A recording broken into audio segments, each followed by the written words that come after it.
بسم اللہ الرحمن الرحیم۔ شروع اللہ کا نام لے کر جو نہایت مہربان رحم کرنے والا ہے۔ حضرت زماد رضی اللہ عنہ کے اسلام لانے کا واقعہ۔ اللہ تعالیٰ فرماتے ہیں وما صاحبکم بمجنون، اور تمہارا ساتھی دیوانہ نہیں ہے۔ یہ بات پہلے بیان ہو چکی ہے کہ ازد شنوا قبیلے کا ایک آدمی تھا جس کا نام زماد تھا۔ یہ پاگلوں کا دم کے ذریعے علاج کرتا تھا، اللہ تعالیٰ شفا دے دیتا تھا۔ یہ ازد شنوا بستی سے چل کر مکہ مکرمہ پہنچا۔ پتہ پوچھتے پوچھتے حضور اکرم صلی اللہ علیہ وآلہ وسلم کے پاس پہنچ گیا۔ کہنے لگا حضرت آپ نے سنا ہوگا کہ ازد شنوا قبیلے کا ایک آدمی دیوانوں کو دم کرتا ہے اور اللہ تعالیٰ شفا دے دیتا ہے۔ آپ صلی اللہ علیہ وآلہ وسلم نے فرمایا ہاں سنا ہے۔ کہنے لگا وہ عاجز میں ہوں۔ میں نے سنا ہے کہ کعبۃ اللہ کے متولیوں کا بیٹا پاگل ہو گیا ہے۔ میں انسانی ہمدردی کے تحت آیا ہوں۔ میں نے آپ سے کچھ نہیں لینا، اگرچہ فیس میری کافی زیادہ ہے۔ جب حضور اکرم صلی اللہ علیہ وآلہ وسلم نے اس سے یہ بات سنی تو مسکرائے اور فرمایا کہ میں آپ کی تشریف آوری کی قدر کرتا ہوں۔ آپ نے بڑی تکلیف اٹھائی ہے، مگر میں اللہ تعالیٰ کے فضل و کرم سے پاگل نہیں ہوں۔ کہنے لگا لوگ کیوں کہتے ہیں؟ آپ صلی اللہ علیہ وآلہ وسلم نے فرمایا لوگوں کی زبانوں پر تو میرا کنٹرول نہیں ہے۔ کہنے لگا آپ کیا کہتے ہیں؟ حضور اکرم صلی اللہ علیہ وآلہ وسلم نے جمعہ والا خطبہ پڑھا اور اس کے بعد سورہ والسماء والطارق پڑھی۔ وہ چونکا عربی تھا اور شاعر اور خطیب بھی تھا۔ وہ عربی زبان کی خوبیوں کو جانتا تھا۔ ہم چونکا عربی زبان سے واقف نہیں ہیں، اس لیے اس کی خوبیوں کا علم نہیں ہے۔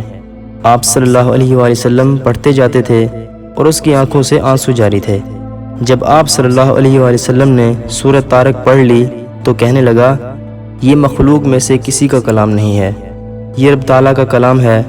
آپ کے ہاتھ پر مسلمان ہو کر رضی اللہ تعالیٰ عنہ ہو کر واپس چلا گیا۔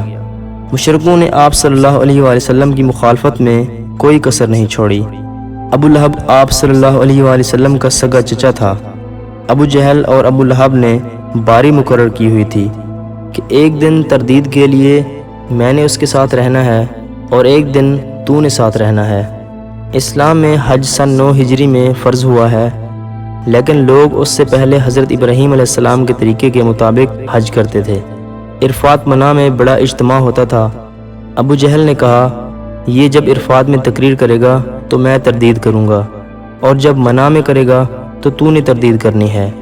حضور اکرم صلی اللہ علیہ وآلہ وسلم اس موقع کو غنیمت سمجھتے ہوئے کہ لوگ اکٹھے ہیں اور لوگوں کو توحید و رسالت کا مسئلہ قیامت کا مسئلہ سمجھاتے، لوگ بڑے اطمینان سے سنتے اور ابو جہل بھی بڑے اطمینان کے ساتھ بیٹھ کر سنتا۔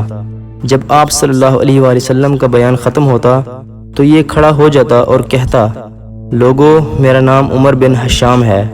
بڑا مشہور آدمی تھا کیونکہ مکہ مکرمہ کا ابو الحکم تھا، چیئرمین۔ یہ جس کی تقریر تم نے سنی ہے یہ میرا بھتیجا ہے، یہ پاگل ہے، اس کی بات نہ ماننا۔ حضور اکرم صلی اللہ علیہ وآلہ وسلم جتنی تقریر کرتے تھے یہ 2 جملوں میں اس پر پانی پھیر دیتا تھا۔ اور جب آپ صلی اللہ علیہ وآلہ وسلم منع میں تقریر کرتے مسجد خیف کے پاس، جب بیان ختم ہوتا تو ابو لہب اٹھ کر کھڑا ہو جاتا اور کہتا ایھا الناس، لوگو میری بات سنو، اس کا نام محمد ہے صلی اللہ علیہ وآلہ وسلم، اس کے والد کا نام عبداللہ ہے، عبداللہ میرا چھوٹا بھائی تھا، میں اس کا تایا ہوں، یہ صابی ہے، کاذب ہے، پاگل ہے، اس کے پھندے میں نہ آنا، معاذ اللہ تعالی۔ آپ صلی اللہ علیہ وآلہ وسلم گھنٹہ 2 گھنٹہ بیان فرماتے، یہ اٹھ کر اس پر پانی پھیر دیتا تھا۔ اللہ تعالیٰ فرماتے ہیں وما صاحبکم بمجنون، اور نہیں ہے تمہارا ساتھی دیوانہ۔ فرمایا وَلَقَدْ رَآهُ، اور البتہ تحقیق اس نے یعنی حضور اکرم صلی اللہ علیہ وسلم نے دیکھا ہے اس رسول کریم کو یعنی جبریل علیہ السلام کو۔ فرمایا بالافق المبین، روشن کنارے پر حضور اکرم صلی اللہ علیہ وآلہ وسلم نے جبریل علیہ السلام کو اصل شکل میں 2 دفعہ دیکھا ہے۔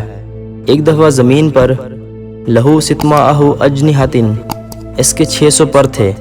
جب آپ صلی اللہ علیہ وآلہ وسلم پر نبوت کی ذمہ داری ڈالی گئی جبل نور پر مکہ مکرمہ میں، اور دوسری مرتبہ معراج کی رات عند سدرۃ المنتہا، اس کے علاوہ جتنی دفعہ بھی جبریل علیہ السلام آئے ہیں کبھی وحیہ بن خلیفہ کلبی رضی اللہ تعالیٰ عنہ کی شکل میں اور کبھی کسی دیہاتی کی شکل میں، کبھی کسی کی شکل میں، کبھی کسی کی شکل میں۔ اس کا حوالہ اللہ تعالیٰ دیتے ہیں کہ تمہارے ساتھی نے اس رسول کریم کو دیکھا ہے، فرمایا وما ہوا، اور نہیں ہے وہ تمہارا ساتھی۔ پھر فرمایا علی الغیب بظنین، غیب کی بات پر بخل کرنے والا۔ حضور اکرم صلی اللہ علیہ وآلہ وسلم کو جب کوئی غیب کی خبر معلوم ہوتی تھی تو آپ صلی اللہ علیہ وآلہ وسلم اس کو ظاہر کرنے میں کوئی بخل نہیں کرتے تھے، بلکہ ٹھیک ٹھیک دوسروں تک پہنچا دیتے تھے۔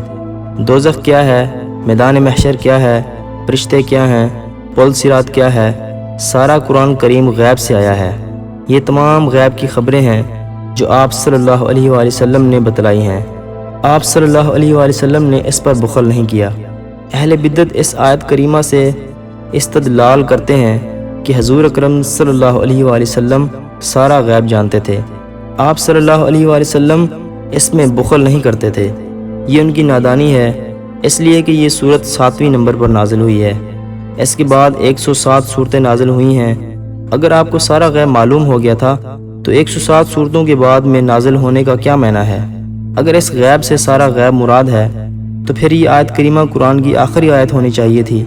اس کے بعد قرآن کا کوئی حصہ نازل نہ ہوتا، حالانکہ اس کے بعد بڑی بڑی صورتیں نازل ہوئی ہیں، تو یہاں غیب کی خبریں مراد ہیں۔ وما هو بقول شیطان الرجیم، اور نہیں ہے یہ کہا ہوا شیطان مردود کا۔